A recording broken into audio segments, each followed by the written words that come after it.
Hi, everybody, and welcome to Gator Bits, brought to you by Brick Street Insurance. Our coverage from Jacksonville continues. Tony Caridi, along with the coach, Dwight Wallace, and MSN sideline reporter, Jed Drenning. Practice continuing for both West Virginia and Florida State today. We had the opportunity to go to both of the workouts. First stop was Florida State. And guys, you take a look at that Seminole team getting preparation for the game against West Virginia. One thing stands out, and that is the size of their quarterback, E.J. Manuel. He's the young man that took over from Christian Ponder, who's injured his shoulder. He's out for this game. Manuel's the guy. He's played in 6 altogether. He started their last 3. Jed, he is a really good-looking athlete. He's a great-looking athlete, but stylistically, he's a much different football player than Christian Ponder was. So I think it changes the face of this Florida State offense, which was clicking pretty well when Christian Ponder got injured. This is a football team that can move the sticks on third down. They rank among the national leaders, 10th in the country in third down conversions. But the problem they've encountered, 18th in the country. The problem they've encountered, once Emmanuel came in there, I think they're only hitting less than third of their third down conversions, like 9 of 29, give or take. So he has turned the football over, coughed it up, been in some tough situations, thrown some picks, not moving the sticks quite as effectively as Ponder did, but he's also capable of some very big plays. He's directed this offense to 35-plus points 2 times in 3 games, so he's a guy to be reckoned with. You know, over on the defensive side, it was old home week. Coach Wallace ran into defensive coordinator Mickey Andrews, the longtime Florida State D coordinator, and you've known him through a lot of years, and this defense has come under fire this season. What are his thoughts?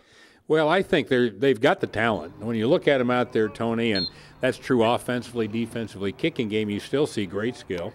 You see linemen that, wow, you wonder where'd they get all these guys. They're deep, and their starters look great. Trim bodies and guys that can move. I mean, they look good, but they just have had a hard time getting them to play together. And I don't know whether it's strategy or just guys playing their roles. That's the one thing in defense. I think you do have to have good role players. You have to have people that understand their role and complete their role. If you've got contain, you have to contain. Yeah. And that's one thing I think they've had trouble with, is playing those roles throughout the year. And so we just hope they don't get it all put together this week. Yeah, there is, let's face it, a lot of things going on in that Florida State camp.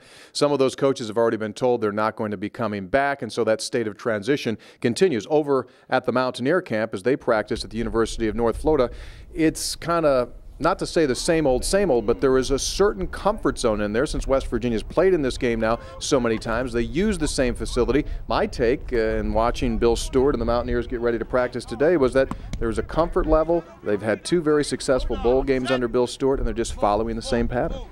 That's very much the sense you get in watching these guys. Not same old, but there is a certain level or a certain sense of comfort. And I think that translates also, even schematically, when you look at what we're going to put on the field versus what Florida State's going to put on the field, they're not doing things a whole lot differently, at least up to this point, differently than what we've seen in the past. Whereas us, let's just take our odd stack, for instance. That's one thing that Florida State hasn't seen a whole lot of, and that's one thing that Jimbo Fisher was addressing at the Florida State practice this morning. Schematically, they're going to have to prepare themselves for a different look than what they're used to using to get.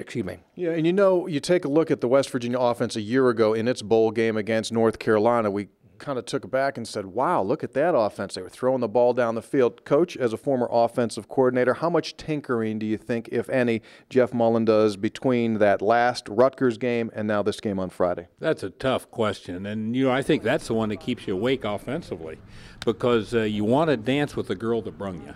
But at the same time, you don't want them to just load up on all your tendencies and shut you right down. So you got to have a couple wrinkles.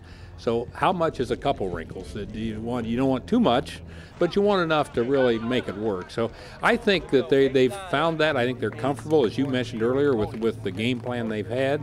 They've had a good opportunity to rep it. They worked hard, I think, back in Morgantown, got a lot of things ready. I don't think they've had to work on too much down here, except just to polish and make sure that they're executing at full speed, and seems to be pretty good. What I saw out there, I think they feel good about what they're doing, and should have a few new things to surprise, I think, Florida State, as well as staying with the good staples. Yeah. For senior quarterback Jarrett Brown, he was asked before today's practice, are you going to get emotional the last time that you put the jersey on? He said, no, that's too much to think about. All I want to do is walk off of the field on Friday as a winner. That'll do it for this edition of Gator Bits. Thanks for being with us. Continue to follow us all week long here on MSNSportsNet.com. And a reminder that we're coming to you with a special 1-hour Mountaineer magazine. That will take place New Year's Eve, Thursday night, beginning at 7 o'clock. And that will be available to all of our MSN affiliates throughout the state of West Virginia. For Jed Drenning, Coach Dwight Wallace, I'm Tony Caridi on MSNSportsNet.com.